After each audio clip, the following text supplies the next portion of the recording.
Hello everyone, हम जो है क्लास 12 की एनसीईआरटी को लाइन बाय लाइन स्टडी कर रहे हैं और आज का जो हमारा टॉपिक है that is the chapter molecular basis of inheritance. इसमें हम दो ही टॉपिक का स्टडी करेंगे, that is human genome project and DNA fingerprinting. ठीक है, हम यहाँ से बेटा आपके जो है मतलब नीट एग्जाम में जो मतलब एक या दो क्वेश्चन होते हैं आपके एग्जाम में बन जाते हैं। ठीक है, बहुत ही इंपॉर्टेंट है, थोड़ा सा थ्योरेटिकल है, लेकिन आपको जो मतलब ध्यान से सुनना है, आप मतलब ईजिली जो है इसको मतलब जो मतलब अंडरस्टैंड कर जाएंगे। ठीक है, तो ह्यूमन जीनोम प्रोजेक्ट क्या है बेटा, देखो आपका अगर मैं इसको थोड़ा सा आपके लिए इंट्रोडक्शन दूं बेटा, तो ह्यूमन जीनोम प्रोजेक्ट तो था वो आपका 1990 में जो है 1990 में क्या किया गया था, इसको लॉन्च किया गया था एक मेगा प्रोजेक्ट की तरह। ठीक है, इसमें इसको हम international human genome sequencing consortium भी बोलते हैं। क्यों? क्योंकि इसमें का इस प्रोजेक्ट का ये काम था कि हमारी बॉडी में कितने जीन प्रेजेंट हैं और उस जीन्स में कौन कौन से बेसिस प्रेजेंट है, पूरे के पूरे बेसिस को जो मतलब डिटरमाइन करना, यही इस प्रोजेक्ट का सबसे इम्पोर्टेंट रोल था। ठीक है, और इस प्रोजेक्ट को कंप्लीट करने के लिए बेटा आपके 13 ईयर लग जाए। ठीक है, जैसे इसमें बहुत सारी आपकी ऑर्गेनाइजेशंस ने जो मतलब हेल्प किया, that is US department of energy ने हेल्प किया, साथ में नेशनल इंस्टीट्यूट ऑफ हेल्थ ने क्या किया, इसको मतलब साथ में हेल्प की। ठीक है, और बहुत सारे जो मतलब आपके साइंटिस्ट इसके ऊपर काम कर रहे हैं। ठीक है, काम कंप्लीट हो चुका है आपका, जो मतलब यहाँ पे एक नई ब्रांच ऑफ साइंस जो मतलब यहाँ पे डेवलप हो जाती है, दैट इज बायो इन्फॉर्मेटिक्स। आपकी जैसे मास्टर ऑफ साइंस होती है आपकी जो मतलब जोलॉजी में होती है, बॉटनी में होती है, ऐसे एक और ब्रांचेज होती है हमारी डेवलप होगी, दैट इज बायो इन्फॉर्मेटिक्स। ठीक है, तो हम क्या करेंगे, एनसीईआरटी से इसको लाइन बाय लाइन स्टडी करेंगे। देखो आपने प्रीसीडिंग सेक्शन में क्या पढ़ा बेटा कि यहाँ पे क्या है कि that it is the sequence of basis in DNA, जो क्या करते हैं, डिटरमाइन करते हैं genetic information of an organism. Obviously आपके बॉडी में जो भी डीएनए वो आपका क्या कर रहे हैं, जेनेटिक मेकअप क्या कर रहे हैं, जेनेटिक इन्फॉर्मेशन को क्या कर रहे हैं, डिटरमाइन कर रहे हैं। या हम दूसरे शब्दों में ये बोलें कि जेनेटिक मेकअप ऑफ ऑर्गेनिज्म जो होता है और एन इंडिविजुअल जो होता है वो कहाँ होता है, वो डीएनए सीक्वेंसेस में ही होता है। ठीक है, अगर जेनेटिक मेकअप आपने देखना होता है वो कहाँ होता है, आपके आपके डीएनए सीक्वेंसेस में ही होते हैं। अगर दो इंडिविजुअल्स होते हैं वो अगर डिफर करते हैं, जैसे मान लो कि आपके भाई बहन हैं या आपके जो भी रिलेटिव्स हैं, अगर वो आपस में डिफरेंस है, उनकी मॉर्फोलॉजी अगर देखा जाए, उनकी जो है फिनोटाइप देखा जाए, तो थोड़ा बहुत डिफरेंसेस देखने को मिलेगा आपको। तो ऑब्वियसली क्या होता है कि उनके बेसिस या डीएनए सीक्वेंसेस की वजह से क्या होता है, ये डिफरेंसेस देखने को मिलता है। तो if two individual differ then the DNA sequences होते हैं should also be different at least at some places. और दीज अजम्पशन जो होता है, यहाँ पे क्या होता है कि यही जो अजम्पशंस हैं, ऑब्वियसली यही एक प्रोजेक्ट का जो मतलब निर्धारण करती है। ऑब्वियसली उसको हम क्या बोलते हैं, ह्यूमन जीनोम प्रोजेक्ट का जो मतलब स्टार्ट हो जाता है आपका विद द एस्टेब्लिशमेंट ऑफ, जैसे जैसे जेनेटिक इंजीनियरिंग जो है एस्टेब्लिश होती गई, तो हमने क्या किया, मतलब हमने डीएनए को आइसोलेट कर सकते हैं, उसको क्लोन कर सकते हैं, और उसको हम क्या कर सकते हैं, उसके डीएनए सीक्वेंसेस को जो मतलब हम डिटरमाइन कर सकते हैं। और यही जो है आपका ह्यूमन जीनोम प्रोजेक्ट जो था वो आपका 1990 में जो मतलब लॉन्च किया गया था। तो ह्यूमन जीनोम प्रोजेक्ट कब लॉन्च किया गया था, आपका 1990 में जो मतलब आपका ह्यूमन जीनोम प्रोजेक्ट जो लॉन्च किया गया था। ये क्या था बेटा, ये आपका मेगा प्रोजेक्ट था। ठीक है, it is a mega project. ठीक है, इसमें आप you can imagine and imagine the magnitude and requirement of the project if we simply define the aim of the project. इसमें क्या था कि जैसे ह्यूमन जीनोम क्या होता है, single set of the chromosome present in the organism, उसी को हम क्या बोलते हैं, जीनोम बोलते हैं। तो हमारे हैप्लॉइड सेट में कितने बेस पेयर होते हैं बेटा, यहाँ पे 3 × 10⁻⁹ जो आपके 9 बेस पेयर होते हैं हमारे पास प्रेजेंट होते हैं।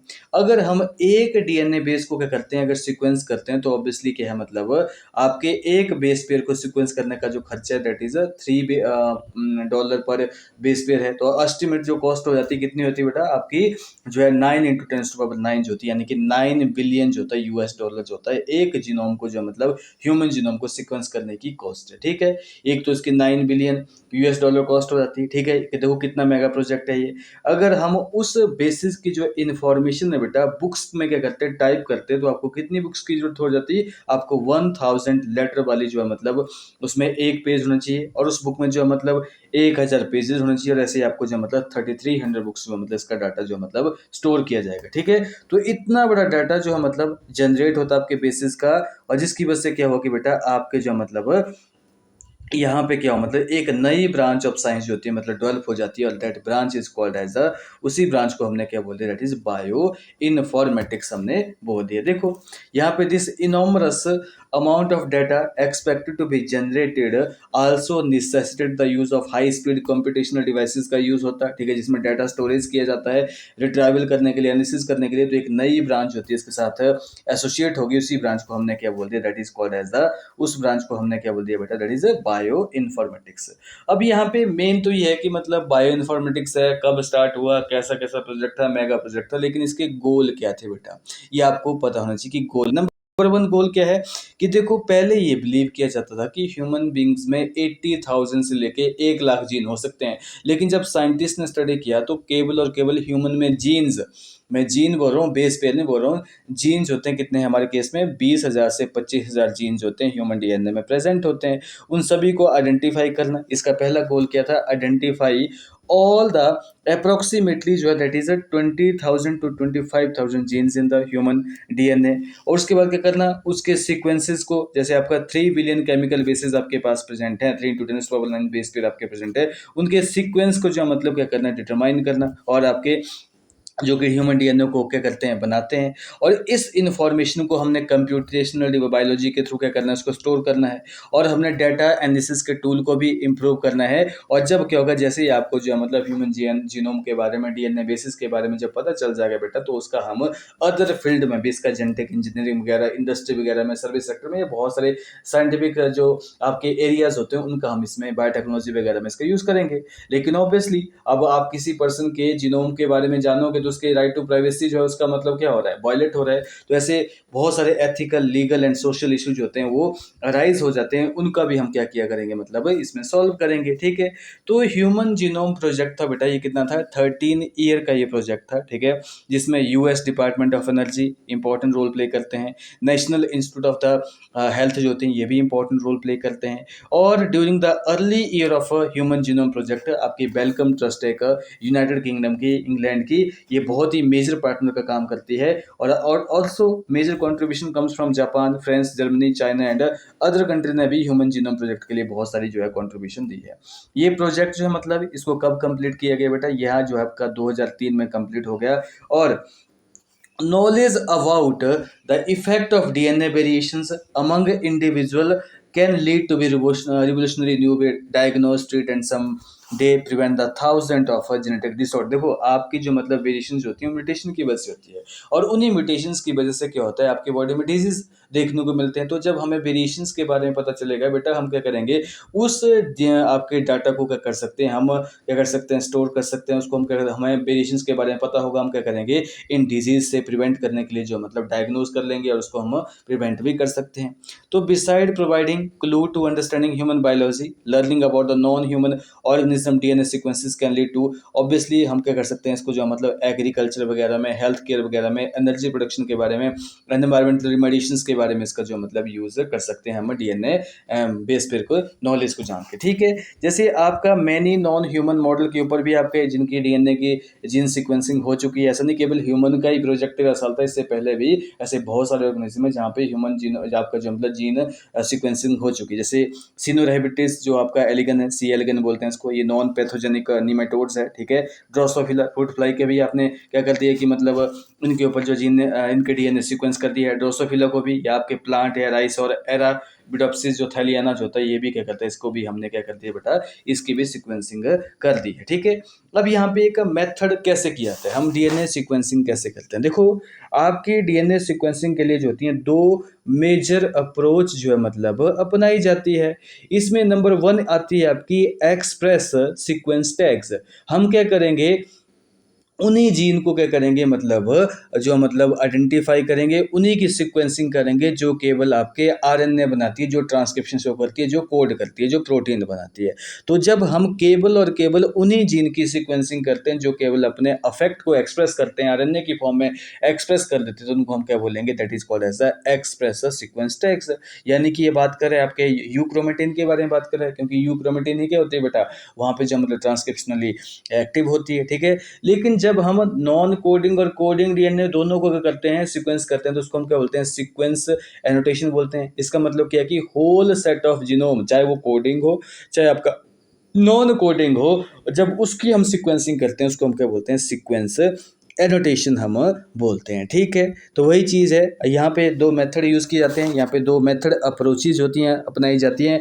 वन अप्रोच होती है वो फोकस करती है कि हम क्या करें, केवल आइडेंटिफाई करेंगे all the gene that are express as a RNA, जो आरएनए की फॉर्म में क्या करते हैं, खुद को एक्सप्रेस करते हैं, उसका ही क्या करते हैं हम यूज़ करेंगे। रेफर टू एज, जब हम केवल आरएनए की फॉर्म में एक्सप्रेस करने वाले जीन्स को क्या करेंगे, मतलब आइडेंटिफाई करेंगे, उसी को हम क्या बोलेंगे, एक्सप्रेस सीक्वेंस टैग। या तो हम ये टेक्निक का यूज़ करेंगे। दूसरा, या तो हम ब्लाइंड अप्रोच को फॉलो करते हैं, जहाँ पे हम क्या करते हैं, सिंपली सीक्वेंस करते हैं होल सेट ऑफ जीनोम, पूरे के पूरे जीनोम को ही आप क्या करो, सीक्वेंस करो, चाहे वो कोडिंग हो चाहे नॉन कोडिंग हो। इसको हम फिर क्या करेंगे, later assigning different region in the sequence with functions, फिर उनको बाद में जो उनको रीजन्स को क्या करेंगे, मतलब असाइन करेंगे उनके फंक्शंस के अकॉर्डिंग, तो इसको हम क्या बोल देंगे, सीक्वेंस सीक्वेंस एनोटेशन हम इसको हम बोलेंगे। दो मेथड फॉलो किए गए, या तो आप पूरे डीएनए को ही सीक्वेंस करोगे, या तो हम क्या करोगे कि जो एक्सप्रेस कर पाते हैं वो हम क्या करते हैं, मतलब सीक्वेंस करते हैं। तो इसमें लिए हमें क्या चाहिए होता है, हमें होस्ट ऑर्गेनिज्म भी चाहिए होते हैं और वेक्टर भी चाहिए होते हैं।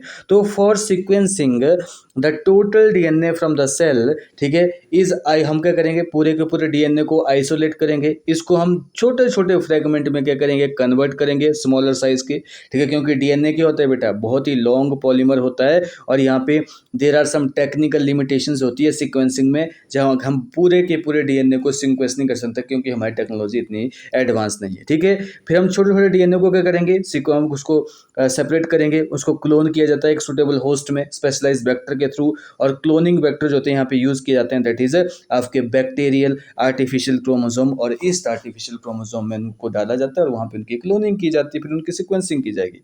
फिर यहाँ पे फ्रेगमेंट जो होते हैं उनको सीक्वेंस किया जाएगा by using automated DNA sequencer. ठीक है, जो कि आपके फ्रेडरिक सेंगर ने क्या किया था, उस जो आपकी सीक्वेंसिंग की जो मेथड है, फ्रेडरिक सेंगर जो था क्या किया था, इंसुलिन में अमाइनो एसिड को जो मतलब सीक्वेंस किया था कि एक इंसुलिन में कौन कौन से अमाइनो एसिड प्रेजेंट थे। ठीक है, तो उसी टेक्निक को हम फॉलो करते हैं। यहाँ पे सेंगर जो होता है उसको क्रेडिट दिया जाता है for developing method of determination of amino acid sequence in protein, that is insulin. ठीक है, तो दीज सीक्वेंसेज होते हैं, फिर इनको अरेंज किया जाता है। ठीक है, और इनमें कुछ ओवरलैपिंग रीजन भी प्रेजेंट होते हैं, और यहाँ पे जो होते हैं, यहाँ पर फिर पूरी की पूरी जो मतलब सीक्वेंसिंग जो है, मतलब आपकी क्रोमोसोम की जाती है। ठीक है, तो यही आपकी बात बता रहे थे, ये सीक्वेंसेज होते हैं, फिर इनको असाइन किया था कौन से क्रोमोसोम नंबर, ठीक है, ये आपका मतलब क्रोमोसोम के डिफरेंट डिफरेंट क्रोमोसोम की जो है सीक्वेंसिंग की जाती है। लेकिन यहाँ पे मेन इंपॉर्टेंट जो है, मतलब आपको याद रखना कि आपके सेलेंट फीचर क्या है आपके जो है ह्यूमन जीनोम प्रोजेक्ट के। देखो, हमारे क्रोमोसोम कितने बेटा, 23 क्रोमोसोम है, 23 पेयर्स क्रोमोसोम है, 24 आपके मतलब 20,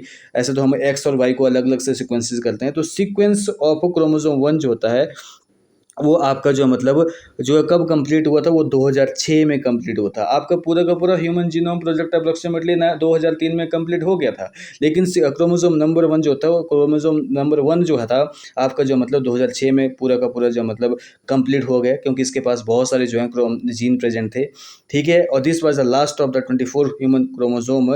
ठीक है, और by autosome and x by 24 chromosome को हमने क्या किया बेटा, सीक्वेंस किया। ठीक है, अनदर चैलेंजिंग टास्क क्या था आपका, यहाँ पे हम जेनेटिक और फिजिकल मैप ऑफ जीनोम को दिखाया, मतलब प्रोवाइड कर सकें। ऑब्वियसली हम क्रोमोसोम के ऊपर कौन सा जीन कौन सी लोकस पे कौन से पोजीशन पे प्रेजेंट है, उसको हम जेनेटिक मैपिंग बोलते हैं। तो ये इसके थ्रू किया गया। ठीक है, और जिसकी वजह से क्या हुआ कि दिस वाज जनरेटेड यूजिंग, हमने क्या किया, polymorphism of restriction endonuclease recognition site. वो ये कि हमने यहाँ पे रिकॉग्निशन साइट का जो यूज़ किया, एंडोन्यूक्लियस का यूज़ किया। हम इसको बाद में स्टडी करेंगे जब हम डीएनए फिंगरप्रिंटिंग में पढ़ेंगे, क्योंकि आपके डीएनए में जो होता है मैक्सिमम जो होता है 99.9% जो होता है आपका डीएनए सब में सेम ही होता है, लेकिन उसमें थोड़ा बहुत डिफरेंसेस होता है, वो 0.1 का होगा, उसको हम डीएनए फिंगरप्रिंटिंग में स्टडी करेंगे। तो इसके सेलेंट फीचर क्या थे, सबसे पहले इसने क्या बताया कि ऑब्वियसली आपके पास जो है मतलब 20,000 से 3,000, 20,000 से 30,000 तक जीन्स आपके पास प्रेजेंट है। ह्यूमन जीनोम के पास जो मतलब अप्रोक्सीमेटली जो होते हैं 3164.7 मिलियन न्यूक्लियोटाइड बेस पेयर होते हैं। ठीक है, हमारे पास कितने होते हैं, 31,647 million nucleotide base pair present होते हैं ह्यूमन जीनोम के पास। ठीक है, उसके बाद क्या है कि अगर एक एवरेज जीन में देखा जाए तो एक जीन में जो होते हैं 3,000 बेसिस होते हैं। लेकिन हो सकता है कि आपके जीन जो होता है मतलब उसके बेसिस के अकॉर्डिंग भी डिफरेंस हो सकता है। जैसे आपका सबसे बड़ा जीन जो है, जिसमें आपका डिस्ट्रोफिन जीन है, जिसमें लगभग 24 लाख जो है मतलब मिलियन 24 लाख जो है बेसिस प्रेजेंट है। सबसे बड़ा जीन क्या है, जो कि आपका डिस्ट्रोफिन है। टोटल नंबर ऑफ जीन कितने हैं ह्यूमंस में, दैट इज 30,000 है। और 99% ऑफ न्यूक्लियोटाइड के बेसिस होते हैं एग्जैक्टली क्या होते हैं, सेम होते हैं सब लोगों में, केवल 0.1% ही क्या होते हैं डिफरेंसेस होते हैं। और उसके बाद क्या है कि आपके जितने भी जीन डिस्कवर हैं उसमें से केवल 50% जीन का ही हमें फंक्शन पता है, बाकियों का नहीं पता है कि उनका रोल क्या है आपकी बॉडी में। लेस देन 2% ऑफ जीनोम जो होता है आपका, केवल और केवल देखो कितना बड़ा जीनोम है, 3.3 इंटू 10⁹ जो बेस पर है, उसमें से केवल 2% ही जीनोम जो होता है आपका जो मतलब वो प्रोटीन बनाता है, बाकी का हमें पता नहीं, बाकी नॉन फंक्शनल होगा। तो आपके जो मतलब डीएनए में बहुत सारे ऐसे सीक्वेंसेस होते हैं जो कि मतलब बार बार क्या होते हैं, रिपीट होते हैं। वो हो सकते हैं कि वो 100 to 1000 टाइम भी क्या होते हैं, रिपीट हो सकते हैं। तो ये बहुत ही बड़ा पोर्शन हमारे जीनोम का बनाते हैं। क्रोमोसोम 1 के पास सबसे ज़्यादा जीन्स होते हैं। देखो पूरे ह्यूमंस में आपके 30,000 जीन्स होते हैं जो कि क्रोमोसोम नंबर 24 तक मतलब आपके 24 क्रोमोसोम में प्रेजेंट होते हैं। क्रोमोसोम नंबर 1 के पास जो मतलब 2968 जीन होते हैं और वाई के पास होते हैं 231 जीन्स होते हैं, प्रेजेंट होते हैं, ठीक है। और साइंटिस्ट ने क्या किया है कि हमारे पास ऐसी क्या होती है कि मतलब 1.4 मिलियन जो होती हैं लोकेशंस होती हैं जहाँ पे क्या होते हैं, वैसे तो बेसिस ठीक है, बेसिस सब में सेम है, लेकिन कई बार क्या होता है कुछ बेसिस क्या होते हैं कि एक पोजीशन से क्या करते हैं हमारे डीएनए में डिफरेंस देखने को मिलता है, उनको हम स्निप्स बोलते हैं। तो साइंटिस्ट ने क्या आइडेंटिफाई किया है कि 1.4 मिलियन लोकेशन ऐसी है हमारे क्रोमोसोम्स के अंदर जहाँ पे सिंगल बेस डीएनए का डिफरेंस होता है, उसको बोलते हैं स्निप्स, ठीक है, जिसको हम जो कि ह्यूमंस में होती है। तो ये क्या थे मतलब आपके जो मतलब इसकी ऑब्जर्वेशन थी, सेलेंट फीचर था। नंबर 1 ह्यूमन जीनोम कितने जीन्स होते हैं बेटा, that is 3164.7 million base pairs होते हैं। एवरेज जीन्स देखा जाए तो उसमें 3000 बेसिस होते हैं। सबसे बड़ा जीन कौन सा है, डिस्ट्रोफिन, ये आपने याद रखना है, ठीक है, दैट इज 2.4 मिलियन बेसिस इसमें प्रेजेंट है। टोटल नंबर ऑफ जीन कितने हमारे पास 30,000 है। पहले हम इसको इतना सोचते हैं, लेकिन जो 99% ऑफ न्यूक्लियोटाइड बेसिस होते हैं एग्जैक्टली सेम है और बहुत ही कम जो है मतलब डिफरेंसेस देखने को मिलता है। फंक्शन जो होते हैं आपके 50% ऑफ जो डिस्कवर जीन उनके फंक्शन आपको पता नहीं है, ठीक है। और रिपीटेड सीक्वेंसेज होते हैं वो क्या करते हैं आपके large portions of human genome बनाते हैं। और रिपीटेड सीक्वेंसेज होते हैं ये डीएनए सीक्वेंसेस हैं बेटा, ठीक है, दैट आर जो होते हैं that are repeated many time, ठीक है। आपके जो होते हैं ये रिपीटेड सीक्वेंसेस होते हैं, ये that are repeated many time, some time 100 से आपके 1000 टाइम्स होते हैं आपके जो सीक्वेंसेस होते हैं रिपीट किए जाते हैं। They are thought to be have no direct coding function, उनका जो रोल कोडिंग में नहीं होता है, but they shed light on chromosome structure dynamics and evolution के ऊपर, ठीक है। Chromosome number 1 has most gene, आपके क्रोमोसोम नंबर 1 के पास क्या होते हैं 2968 जीन्स होते हैं और वाई के पास जो होते हैं बहुत ही लास्ट जीन होते हैं 231। साइंटिस्ट जो होते हैं आपको ऐसी लोकेशन बताते हैं कि आपके 1.4 मिलियन लोकेशंस होती हैं जहाँ पे केवल सिंगल बेस का डिफरेंस होता है, उसको हम स्निप्स बोलते हैं, एसएनपी सिंगल न्यूक्लियोटाइड पॉलीमॉर्फिज्म भी बोलते हैं। और ये जो मतलब आपका इसका हम जो है ह्यूमन हिस्ट्री के बारे में या अपने जीन जेनेटिक मैपिंग में जो है इसका यूज़ किया जाता है आपके ह्यूमन जीनोम प्रोजेक्ट का। अब इसकी एप्लीकेशन क्या है बेटा, देखो यहाँ पे आपकी having a complete sequence of human genome, तो आपकी जो है बायोलॉजिकल रिसर्च में एक न्यू अप्रोच हो जाएगी, ठीक है। हम जो है मतलब बायोलॉजी की सिस्टमेटिक अप्रोच क्या कर सकते हैं, एक ब्रॉडर स्केल में कर सकते हैं हम, जो है मतलब हमारे बहुत सारे जो होते हैं साइंटिफिक एवेन्यू जो मतलब हमारे लिए ओपन हो जाएंगे, ठीक है। उसके बाद क्या है कि हमारे जीन जो होते हैं जीनों में, और जो मतलब आपके जैसे मतलब बहुत सारे जीन्स को हम स्टडी कर लेंगे, और ऐसे बहुत सारे जीन्स होते हैं जिनकी वजह से क्या होता है हमारी बॉडी में ट्यूमर होता है, कैंसर होता है, ठीक है, या हमारी डिजीज होता है, उनके बारे में हमें पता लग जाएगा, ठीक है। तो ये हेल्थ सेक्टर में भी इंपॉर्टेंट रोल प्ले कर सकता है। ऐसे बहुत सारे यूजेज होते हैं। तो deriving meaningful knowledge from the DNA sequences will define research through the coming decade leading to our understanding of a biological system. This enormous task will require to expertise and creativity of 10,000 of scientist from varied, हम क्या करेंगे इसको मतलब बहुत सारी जगह पे use किया जाएगा, ठीक है, from public to private sector world wide. और one of the greatest impact क्या है कि यहाँ पे ह्यूमन जीनोम सीक्वेंसेज होता है may well be enabling radically new approach, biological research जो है मतलब एक नई अप्रोच स्टार्ट हो जाएगी। और इन द पास्ट रिसर्चर्स क्या करते हैं study one of the few gene at a time और with whole genome sequences and a new high through throughput technology we can approach question systematical. वही चीज़ है कि हम जो इसका मतलब काफ़ी जो है मतलब बॉर्डर स्केल पे इसका यूज़ कर सकते हैं, ठीक है। हम पूरे जीन को स्टडी कर लेंगे, जैसे ऐसे बहुत सारे जीन्स होते हैं इनकी वजह से क्या होता है कि टिश्यू और ऑर्गन और ट्यूमर और हाउट जो होते हैं आपके जीन्स होते हैं कैसे प्रोटीन बनाते हैं, कैसे प्रोटीन की फॉर्मेशन होती है, सब हमें पता लग जाएगा, जो कि हमारे लिए बहुत ही इंपॉर्टेंट है, ठीक है। लेकिन ये था आपका ह्यूमन जीनोम प्रोजेक्ट जिसमें हमने इसके ऑब्जेक्टिव के बारे में स्टडी किया, उसके बाद हमने इसके मेथड्स के बारे में स्टडी किया, उसके बाद हमने इसके गोल्स के बारे में स्टडी किया, और आपके जो मतलब सेलेंट फीचर और उसके एप्लीकेशंस क्या होती हैं, ठीक है। अब हम करेंगे डीएनए फिंगरप्रिंटिंग। देखो डीएनए फिंगरप्रिंटिंग क्या होती है, ठीक है, और इसका क्या प्रोसेस होती है, बहुत ही इंपॉर्टेंट है, यहाँ से भी आपके क्वेश्चंस बनते हैं। तो डीएनए फिंगरप्रिंटिंग क्या होती है बेटा, यहाँ पे हम क्या करते हैं कि हर एक पर्सन्स का जो है मतलब डीएनए डिफरेंट है। तो यह हम क्या करते हैं, जो हमारे डीएनए में डिफरेंसेस शो किए जाते हैं उनको हम आइडेंटिफाई करते हैं, और उसी बेसिस के ऊपर हम क्राइम केसेस का भी सॉल्व करते हैं, और साथ में जो मतलब जो आपके पेटर्नल डिस्प्यूट होते हैं उसको भी हम सॉल्व करते हैं, ठीक है। तो यहाँ पे आपकी बुक लिखती है कि यहाँ पे as stated in the preceding section 99% of the basis जो होते हैं वो हमारे ह्यूमंस में क्या होते हैं, सेम होते हैं। आपके जैसे मेरे में, आप में, ठीक है, जो 99% ऑफ जो बेसिस होंगे वो क्या होंगे, सेम होंगे। और जो डिफरेंस होता है बेटा उसको कितना होता है, 0.1% ऑफ बेसिस में क्या होता है, डिफरेंस होता है। यानी कि 3 इंटू आपका जो मतलब 10⁻⁷ बेसिस होंगे हमारे पास के होंगे, उनमें डिफरेंस होगा। उसी बेसिस को हम क्या बोलते हैं, सेटेलाइट डीएनए बोलते हैं। तो इट इज़ दिस जो डिफरेंसेस है, हम इसमें सीक्वेंसिंग ऑफ डीएनए में जो मतलब हेल्प करेंगे, और साथ में क्या करेंगे, यही जो आपके सेटेलाइट डीएनए जिनमें वेरिएशंस देखने गई है वही इसी का हम जो मतलब इसी की वजह से क्या होता है, हर एक ऑर्गेनिज्म के जो फिनोटिपिक अपीयरेंस है वो क्या है, डिफरेंस है। If one aim to find out genetic differences between two individual और among the individual of the population, हम डीएनए को सीक्वेंस करेंगे और would be daunting and expensive task हो सकता है। तो इमेजिन ट्राइंग टू कंपेयर दो सेट ऑफ 3 × 10⁶ बेस पेयर है, ठीक है, ऑब्वियसली उसमें 3 × 10⁶ बेस पेयर को आप कंपेयर करो। जैसे बोलने का मतलब क्या है कि आपके पास 3 × 10⁹ बेस पेयर है, 9 बेस पेयर है, उसमें जो है मतलब केवल 0.1% जो है मतलब आपके पास क्या है, यहाँ पे 0.1% जो है मतलब उसमें डिफरेंस देखने को मिलता है, ठीक है। तो यहाँ पे आप देख सकते हैं कि 3 × 10⁻⁷ इंटू 10⁻⁴ यानी कि 3 × 10⁻⁶ जो होगा मतलब आपके पास जो मतलब इतना बेसिस का डिफरेंस है। इतने बेस पेयर जो होते हैं मेरे पास और आपके पास के होगा, उनमें डिफरेंस होगा। अगर सोचो अगर दो बेस पेयर का हम क्या करेंगे, कंपैरिजन करेंगे, तो बहुत ही ये बड़ा टास्क हो सकता है, ठीक है। तो यहाँ पे डीएनए फिंगरप्रिंटिंग क्या होती है, एक वेरी क्विक वे है टू कंपेयर करना DNA sequences of any two individual. यहाँ पे हम क्या करते हैं कि दो इंडिविजुअल्स के डीएनए को हम क्या करते हैं, कंपेयर करते हैं। देखो कैसे डीएनए फिंगरप्रिंटिंग जो होती है, हम क्या करते हैं इसमें आइडेंटिफाई करते हैं differences in some specific region in DNA sequences called as a repetitive DNA, ठीक है।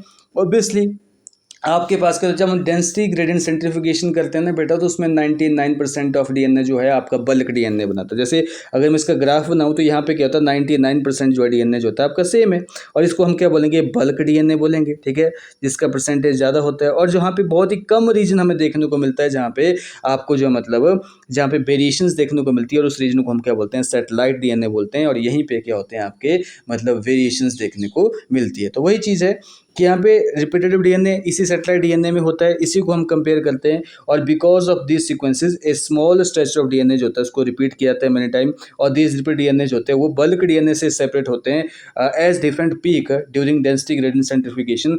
बल्क डीएनए जो होता है वो आपकी मेजर पीक बनाता है, और अदर पीक जो होते हैं वो कौन बनाता है, सेटेलाइट डीएनए बनाता है। अब ये सेटेलाइट डीएनए बहुत ही इंपॉर्टेंट है। देखो मैंने क्या बताया कि जब हम डेंसिटी ग्रेडियंट सेंट्रीफिकेशन करते हैं तो उसमें आपको दो टाइप का डीएनए मिलता है। Number 1 is called as the bulk DNA मिलेगा, और second one is called as a satellite DNA, जिसको हम रिपीटेटिव डीएनए हम बोलते हैं। ये आपका सेटेलाइट डीएनए जो होता है ये किस बेसिस के ऊपर इसको हमने क्लासिफाई किया है, हमने एटी रिच और जीसी रिच बेस कंपोजिशन के अकॉर्डिंग, लेंथ ऑफ सेगमेंट कितना है और नंबर ऑफ रिपीटेटिव यूनिट कितनी है, हमने इसको दो भागों में डिवाइड किया है। Number 1 is called as the micro satellite, और second one is called as the mini satellite, ठीक है। माइक्रो सैटेलाइट और मिनी सैटेलाइट इनको हम बोलते हैं, ठीक है। तो माइक्रो सैटेलाइट में क्या होता है बेटा, मान लो कि इसमें जो है मतलब अलग बेस पेयर जो होते हैं वो प्रेजेंट होते हैं, बेस कंपोजिशन अलग होती है। हो सकता है कि वो बेस पेयर जो होते हैं 2 से 6 बार जो होते हैं वो क्या करते हैं, रिपीट करेंगे, और उनकी लेंथ भी अलग हो सकती है, और रिपीटिशन जो होती है वो 100 से 200 बार हर एक ऑर्गेनिज्म में क्या होगी, डिफरेंट डिफरेंट होगी। उसी तरह माइक्रो आपका जो मिनी सैटेलाइट है उसमें जो मतलब माइक्रो में क्या होता है कि मतलब माइक्रो में सेट में डिफरेंट टाइप की जो मतलब बेस कंपोजिशंस होती है, और डिफरेंट टाइप के जो डिफरेंट टाइम्स के होते हैं वो रिपीट होते हैं। ये आपने याद रखना है कि आपका सैटेलाइट डीएनए जो है ना बेटा, उसमें क्या होते हैं, दो टाइप के होते हैं। Number 1 is called as a mini satellite. ठीक है, मिनी सेटेलाइट है। Second one is called as the micro satellite. Mini में क्या होता है कि यहाँ पे जो बेस पेयर होते हैं वो 2 से 6 बार जो होते हैं वो क्या होते हैं, रिपीट होते हैं। ठीक है, और हो सकता है जैसे मान लो कि आपका बेस पेयर होगा वो कितना होगा, AGA है। ठीक है, मान लो 2 से 6 बेस हैं, वो कितनी बार जो है रिपीट हुए, हो सकता है AGA। ठीक है, ये किसी ऑर्गेनिज्म में जो मतलब 10 से 20 बार, 20 से 30 बार, हर एक ऑर्गेनिज्म में इसकी रिपीटेशन टाइम जो होता है अलग होता है। ठीक है, उसकी लेंथ भी अलग होती है, हर एक ऑर्गेनिज्म में जो होते हैं अलग अलग होती है। वैसे ही आपका आपका जो मतलब माइक्रो सेटेलाइट में क्या होते हैं, यहाँ पे 10 से 100 तक क्या होते हैं आपके बेस पेयर हो सकते हैं, और उनके नंबर ऑफ रिपीटेशन जो होती है अलग अलग हो सकती है। तो सीक्वेंस नॉर्मली जो होती हैं, ये जो सीक्वेंस होते हैं, ये दीज सीक्वेंसेज होते हैं do not code any type of protein, ये किसी प्रोटीन को कोड नहीं करते हैं, but they form a large portion of human genome. और दीज जीनोम सीक्वेंस होते हैं हाई डिग्री ऑफ पॉलीमॉर्फिज्म देखने को मिलती है, इनमें बहुत सारी वेरिएशन देखने को मिलती है, जो कि आपकी डीएनए फिंगरप्रिंटिंग में हम उसको क्या करेंगे, मतलब यूज़ करेंगे। तो since DNA from every tissue, जैसे ब्लड का हम ले सकते हैं सैंपल, हेयर फॉलिकल ले सकते हैं, स्किन ले सकते हैं, बोन ले सकते हैं, स्लाइवर स्पर्म ले सकते हैं, फ्रॉम एन इंडिविजुअल होते हैं, ये आपकी जो मतलब एक इंडिविजुअल के इसमें क्या होता है, सेम डिग्री की क्या होती है, पॉलीमॉर्फिज्म होती है। ठीक है, और become very useful identification forensic application में इसका हम यूज़ कर सकते हैं। और फर्दर एज पॉलीमॉर्फिज्म जो होते हैं ये इनहेरिटेबल होते हैं फ्रॉम पेरेंट्स टू जो है चिल्ड्रन। और डीएनए फिंगरप्रिंट्स होती है ये आपका जो मतलब पेटर्निटी टेस्टिंग और इन केस ऑफ डिस्प्यूट में भी इसका हम यूज़ करते हैं। ठीक है, तो हम कैसे जो मतलब डीएनए फिंगरप्रिंटिंग में कौन कौन से स्टेप हम फॉलो करते हैं। देखो, डीएनए फिंगरप्रिंटिंग जो डिस्कवर की गई थी वो की गई थी आपके अलेक जेफरी के द्वारा। ठीक है, तो यहाँ पे देखो एनसीईआरटी क्या बोलते हैं कि as polymorphism in DNA sequences जो होता है वो आपका जीन मैपिंग के लिए बहुत ही इंपॉर्टेंट रोल प्ले करता है।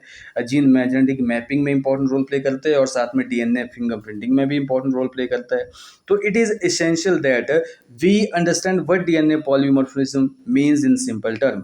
पॉलीमॉर्फिज्म का मतलब होता है कि जीन लेवल पे क्या वेरिएशन देखी जाती है, और पॉलीमॉर्फिज्म कैसे राइज होती है, due to mutation. Recall different kind of mutations and their effect, and you have already studied, हमने इसके म्यूटेशंस के बारे में पूरा स्टडी कर लिया है। न्यू म्यूटेशन जो होती है वो एक इंडिविजुअल में अराइज हो सकती है, या तो सोमेटिक सेल में अराइज हो सकती है, या तो जर्म सेल में अराइज हो सकती है। ऐसे ऑर्गेनिज्म में सोमेटिक सेल्स में क्या कर रही हैं आपकी मतलब म्यूटेशन जो होती है वो अराइज हो रही है, उसको हम क्या बोलेंगे, सोमेटिक म्यूटेशन हम बोलेंगे। और जो जर्म सेल में जो मतलब अराइज होंगी उसको हम क्या बोलेंगे, जर्मिनल म्यूटेशन हम बोलेंगे। क्या बोलेंगे, जर्मिनल म्यूटेशन हम बोलेंगे। ये भी आपने याद रखना है। ठीक है, तो न्यू म्यूटेशन में arise in individual either in somatic cell और इन जर्म सेल। ठीक है, और if a germ cell mutation जो होती हैं does not seriously impact individual ability to have offspring who can transmit the mutation, it can spread to the other member of the population through obviously किसी एक person में genetic या germ cells में क्या होगी, म्यूटेशंस हो सकती है, तो किसी और मेंबर्स में भी वो ट्रांसफर हो सकती है थ्रू सेक्सुअल प्रोडक्शन। ठीक है, तो ये आप अब देखेंगे। तो सीक्वेंस वेरिएशन जो होती है, इसलिए क्या होता है कि हर एक इंडिविजुअल्स में क्या होता है कि मतलब बहुत ही ज़्यादा बेसिस के लेवल पे क्या होती है, बहुत सारी जो मतलब वेरिएशंस देखने को मिलती है। ठीक है, तो यहाँ पे इन सिंपल टर्म क्या होता है कि इफ एन इनहेरिटेबल म्यूटेशन जो होती है observe in a population at high frequency, it is refer to as a DNA polymorphism.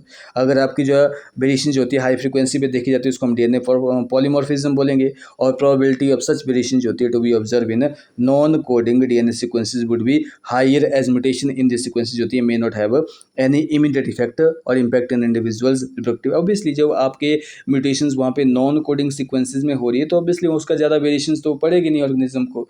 ठीक है, ऑब्वियसली उसमें प्रोटीन बनाएगी नहीं, और प्रोटीन बनेगी तो ऑब्वियसली इसमें कोई म्यूटेशन देखने को नहीं मिलेगी। ठीक है, तो दीज म्यूटेशन जो होती है ये जनरेशन आफ्टर जनरेशन जो होती है एक्युमुलेट हो जाती है, और यही जो मतलब पॉलीमॉर्फिज्म और वेरिएबिलिटी का बेस बनती है। और there is variety of different type of polymorphism जो होती हैं वो आपके सिंगल न्यूक्लियोटाइड चेंज होते हैं, ऑब्वियसली इसमें डिफरेंट डिफरेंट होते हैं। हम इसको स्टडी करेंगे कैसे मतलब हम डीएनए फिंगरप्रिंटिंग में इसका हम यूज़ करते हैं। तो टेक्निक ऑफ डीएनए फिंगरप्रिंटिंग जो होती है सबसे पहले किसने डेवलप की थी, अलेक्स जेफरी ने की थी, और उसने सेटेलाइट डीएनए का यूज़ किया था। ठीक है, हम पर देखेंगे as a probe that show very high degree of polymorphism. उसमें क्या होता है, variable number of tandem repeats का भी उसने यूज़ किया था। ठीक है, हम देखेंगे कैसे साउदर्न ब्लॉटिंग का यूज़ किया था। देखो, नंबर 1 सबसे पहले क्या किया, मान लो कि इसने डीएनए का एक्सट्रैक्ट किया, डीएनए को एक्सट्रैक्ट किया फ्रॉम द सेल। ठीक है, और उसके बाद क्या किया, डीएनए को बहुत सारी कॉपी बना देगी। ठीक है, डीएनए को एक्सट्रैक्ट किया फ्रॉम द सेल और डीएनए को एम्पलीफाई किया by the process of PCR और पॉलीमरेज चेन रिएक्शन।